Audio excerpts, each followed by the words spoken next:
with, I did a presentation a while back with some University of California out of their PATH program. And some of the things that they talked about was what they call the three revolutions of transportation. And I thought it was very fitting for today. And those three revolutions that they really talked about is number one, electrification of the fleet. So if we start looking at gas taxes, which is how we pay for our transportation system primarily right now, well, as the fleet electrifies, what happens to all that revenue? Gone. So from city perspective, county, state, how do we start looking at how do we maintain roads if we have no money coming in if our fleet's electrified?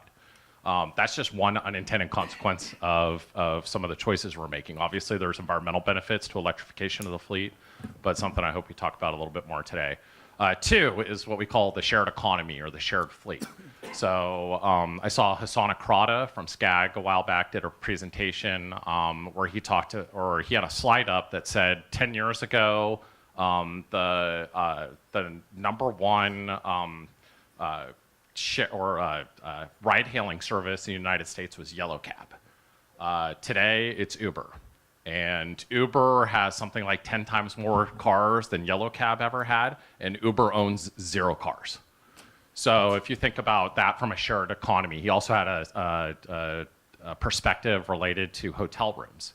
So 10 years ago, the number one hotel room was Hilton, or hotel provider was Hilton Hotels. And they had, I can't remember the number, so don't quote me on this, but it was something like 100,000 hotel rooms worldwide. Today, it's Airbnb, and they have something like 10 million rooms that you can rent, and they own 0 of them. So we've got a totally different economy that's taken place, and I think that's also something that we should talk about. And then the third thing, and I hope you don't spend too much time on it, but there are definitely unintended consequences when you start talking about the autonomous vehicle fleet. We've done a variety of research as to vehicle fleet penetration, so what percentage of the fleet has to be autonomous before you start realizing some of those capacity benefits of the system. We've also done a variety of testing, and a lot of this is up on my firm's website, related to induced travel. So when we make it easier and cheaper for people to travel, they tend to drive more, and autonomous vehicles basically enable that. So the action, and I think the real task that governments have and the industry has, and you're starting to see this with Uber now saying they're going to collaborate more with governments. They appeared out of nowhere and kind of took government by surprise. I was in San Francisco about 2 weeks ago talking to the city of San Francisco, a block from Uber's headquarters, and even they said even up the street from us, literally up the street from us, they would surprise us with what they would come up with and have on the road the next day. That era is kind of over, and it's going to be necessary for government and industry to sit down and figure out how they actually coexist to deliver services together. Right now, I think 32 of the 34 largest transit properties in the United States, everything except Seattle and Houston, is losing ridership to the tune of about 8 to 12% loss of fare box return ridership. So they're losing horrendous amounts of government money already. Combine that with the fact that Uber lost $4.5 billion with a B US dollars last year. The situation is certainly untenable. So the action is screaming for everyone to sit down, industry and government, with the help of academia, which is essential. I'm going to start with the benefits of switching to zero emission. It gives cities and private companies the ability to meet local, state, and federally mandated climate action plans. Obviously, it improves the air quality. Each of our vehicles in our class, which is class 4, which is medium heavy-duty class, about 14,500 pound vehicles. Each of our vehicles will roughly save about 60 solid tons of carbon dioxide per year. There's operational fuel and maintenance savings to be had as well. The opportunity to market clean technology to future generations of environmentally concerned patrons. I think that it's important to understand that as the younger generations think about transportation, that the ridership will go up if you offer them a solution different than than what they've had in the past. Some of the challenges, we can get into them later. It's with budgeting, especially with cities. Budgeting for the incremental costs. How do we implement and adopt these new technologies? And also infrastructure planning. Where do we put the chargers? What kind of panel upgrades do we need? What kind of power do we need to service our vehicles? And also researching the incentives and funding opportunities that are available today. Action, education. At Phoenix Motor Cars, we try to educate all of our potential customers on the incentives that are in place, the funding opportunities out there. We help design and implement charging station drawings, permits, and also show them the different types of, state and federal funding that's available for infrastructure in particular.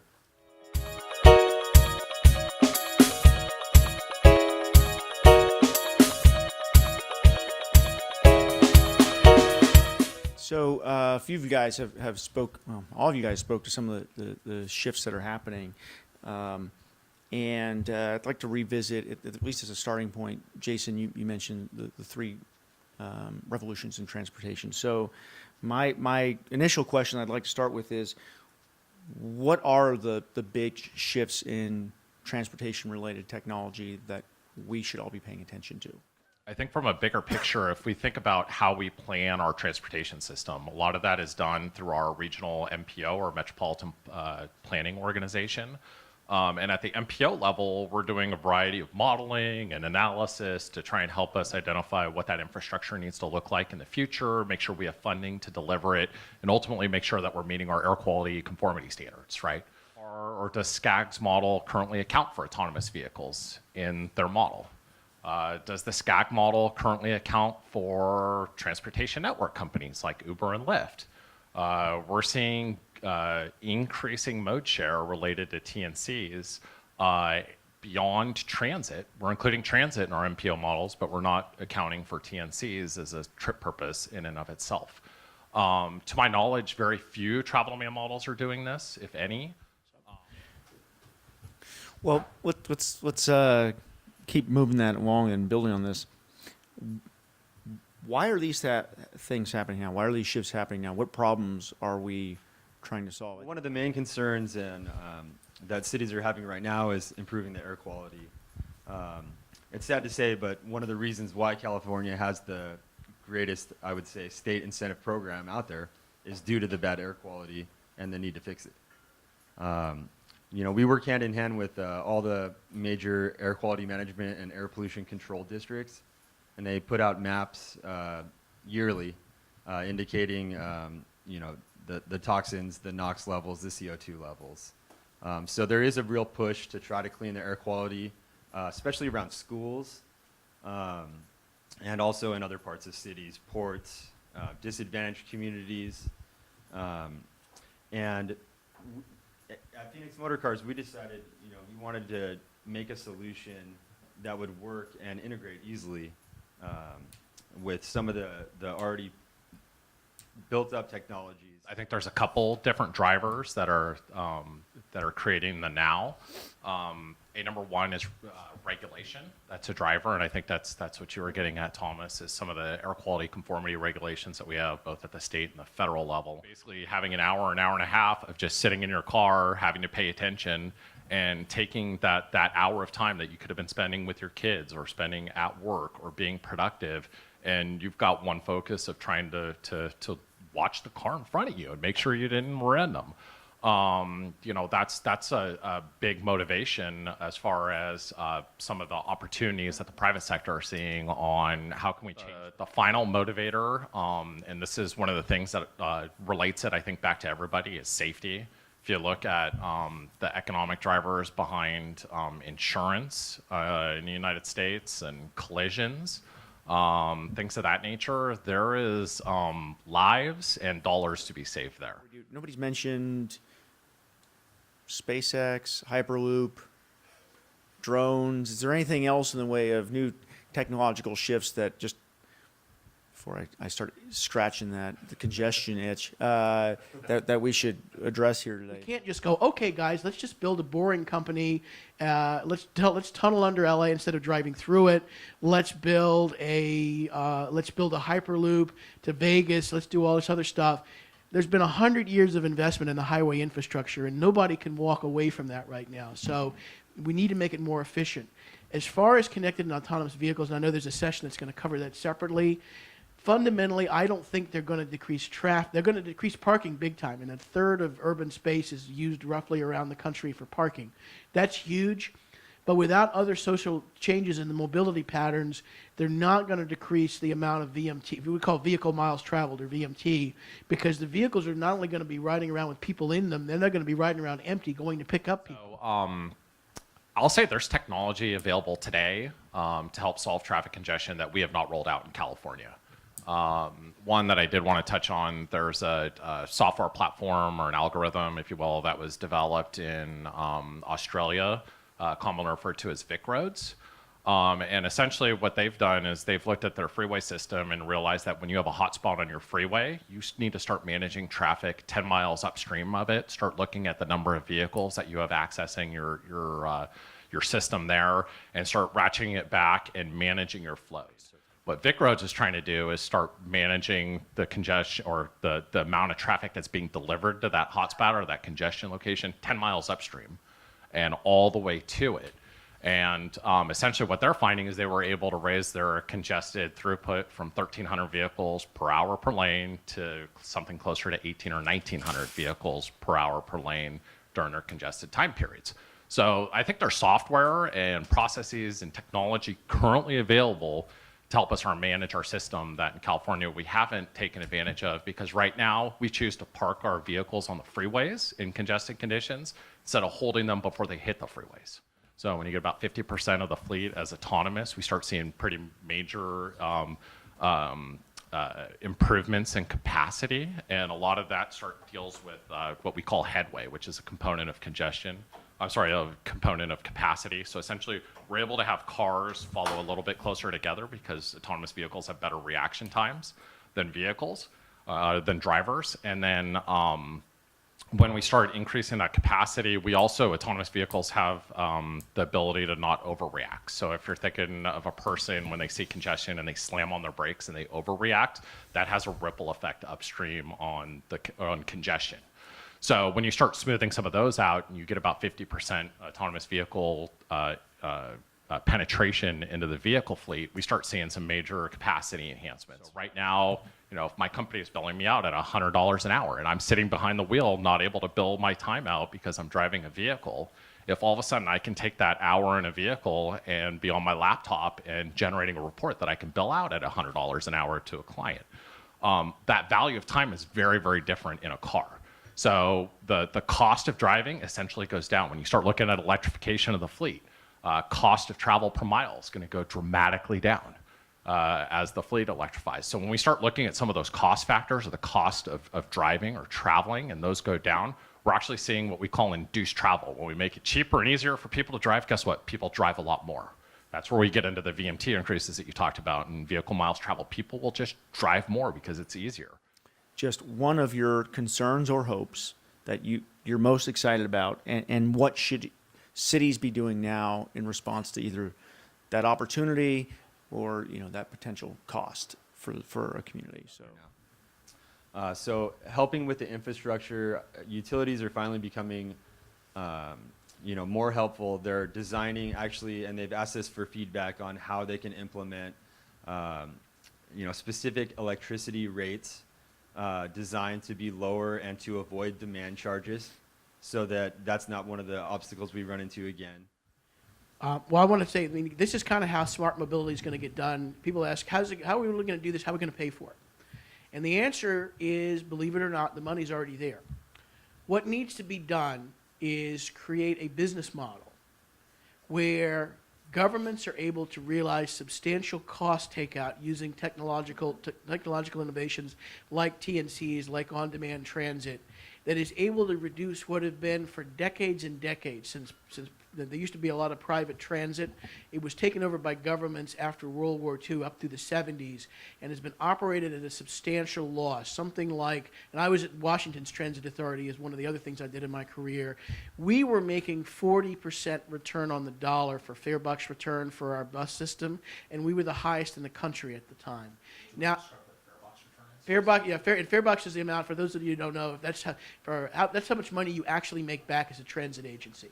No single transit agency that I'm aware of in the United States, at least, actually makes money now. They make about 20 cents on the dollar now. 40 was really good, 20 cents. So they're losing 80% of their return and getting back 20 cents, and it's more like 12 to 15 in most of the major cities on the dollar.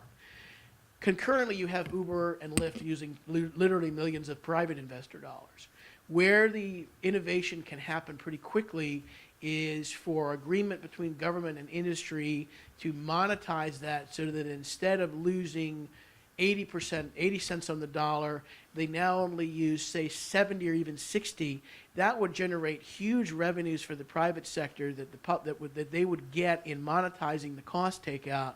And that would be able to basically put these companies on a paying basis and have substantial reduction of the burden for taxpayers. That can actually happen fairly quickly. We don't have to build a new system, and that's where the revolution needs to start.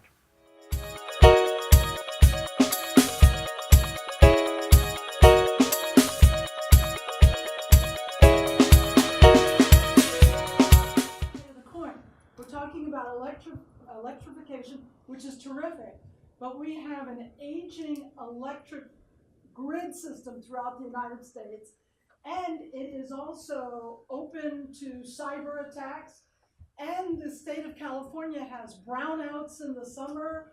What are you guys doing about that side of the equation? And the fact that if you have an electric vehicle, you're still creating pollution out of the substation or wherever the generating station. Right. Thank you. Well, Why aren't we talking about some of that? with the electrification of fleets, we're only talking about it because battery technology has gotten to the point where we can actually store enough energy in a vehicle and let it run, a significant amount of mileage before needing to charge again. And so I think with that technology that we're seeing as far as in battery systems, hopefully in the future we will be able to see utilities think of new ways to store the energy. Part of solving that problem we've looked at a community scale has been the deployment of solar, the deployment of other renewable generation technologies, and then another key component of that is on-site storage. In some ways, vehicles represent an opportunity to help balance or add some resiliency to the system by transferring energy and storing it in batteries of those vehicles. In other cases, we've looked at deploying batteries on site within buildings, so couple the on-site generation with on-site storage, and you help build some resiliency into the system. Okay, next question. Sorry, he was faster than you, or my eyes are getting bad. So in the 80s, there was a lot of research going on for solar-powered vehicles, and I'm wondering if that has continued, or if not, why? We've looked at it. I've spoken with our engineers quite a bit about it. One of the biggest things that solar can offer our size vehicles would be to combat the usage of air conditioning, especially in Southern California. Air conditioning units, especially on a shuttle bus, it's a big unit. It takes probably 10-15% of the batteries, so it cuts out about 15% of your range. That being said, it's hard because it's not necessarily cost effective. And knowing our luck, we'd finally put solar panels on the roof, and then we'd have like years of cloudiness or something. But when I'm trying to talk to fleets and explain to them the cost effectiveness, there's an incremental cost of going electric. And what a lot of cities look at is how long is it gonna take to pay that back? And if we did offer a solar option, I think it would, start tipping less out of favor with the incremental cost of how much it would cost, how much the vehicle would cost to build them with solar panels. It would be minimal. I mean, we use a 105 kilowatt battery pack in our vehicles alone. Solar panels, you could probably get 3 to 5% all day charging them.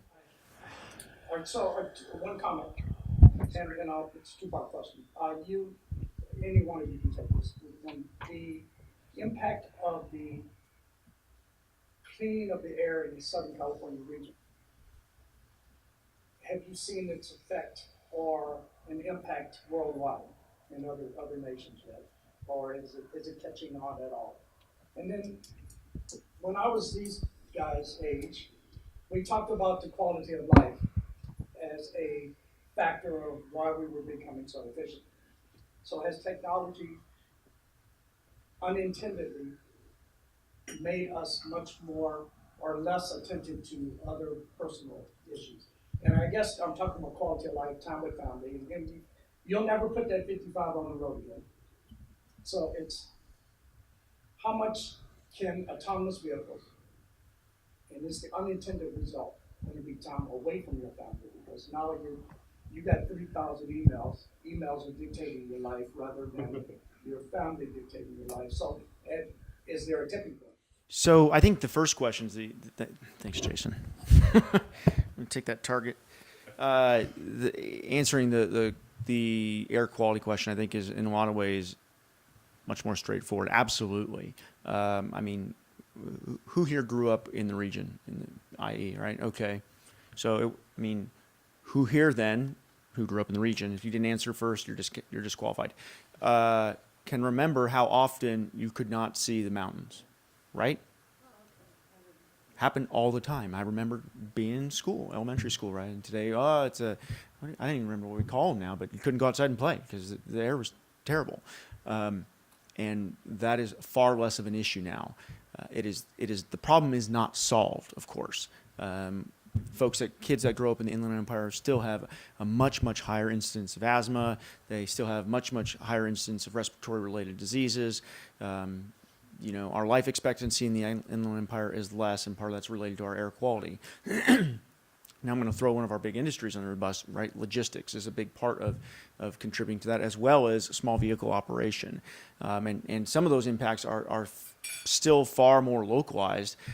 We have one of the neighborhoods in the Inland Empire at the 60 freeway and the 15 interchange, the Miraloma Village area, has some of the worst air quality in the country. You go a little bit further west on the 60 in Ontario, and you start seeing the same kind of rates of criteria pollutants and health implications. So, we've come a long way, and I think the technology that's been devised to help California address this problem has carried over throughout the rest of the country and other places in the world, and the electrification of vehicles will substantively help that. Will efficiency impact quality of life? My take on it is yes.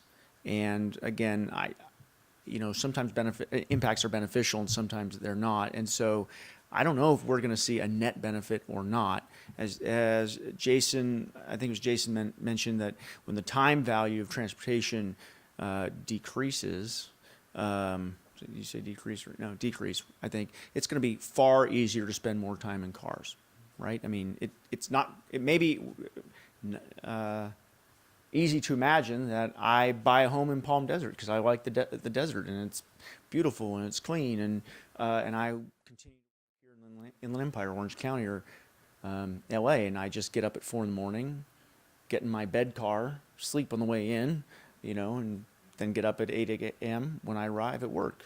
And I tell my car to go circle the block for 8 hours or find a parking space in Duarte and come back and get me at 3 p.m., and try to take me back home. I don't know if that's really going to benefit my quality of life. My stress might go down, but I might be spending more time in the car. Or, it might be a lot easier to send my kids to ball practice too. I just dial up a car for Jacob, and I dial up a car for Kellen and send them off, and then they're later in the afternoon, another car brings them home after practice. I don't know that that's really going to be a good thing. Yeah, and one component But it'll I think that goes to I'll that probably quality be less likely to get run over in a car. very Well, at much least so. maybe I'll get run over, but not be in a car accident. Yes, and I want to make sure that we do hit on this too. Is I did a presentation with Rick Wilson, who's a professor up at Cal Poly Pomona and one of the world's foremost experts on parking. I think he used a stat that there's 6 parking spaces for every vehicle owned in the United States. So if you think about our average cost of a parking space being $8,000, I think right now is the going rate when you factor in land value of a parking space in the state of California, and you multiply by those extra 5 spaces that are not utilized, there's a tremendous amount of land that should become available if we move, and this is something we didn't touch base on, if the autonomous vehicle fleet is a shared fleet. So I think the quality of life component, you'll start seeing some major changes in land use. You're going to see some modifications in parking. And I think that's also going to have a tremendous impact on our quality of life. So instead of having big giant parking lots or parking structures throughout some of our downtown areas or some of our areas, those are destinations. I think those are going to be things that are going to be redeveloped and create different opportunities to improve your quality of life.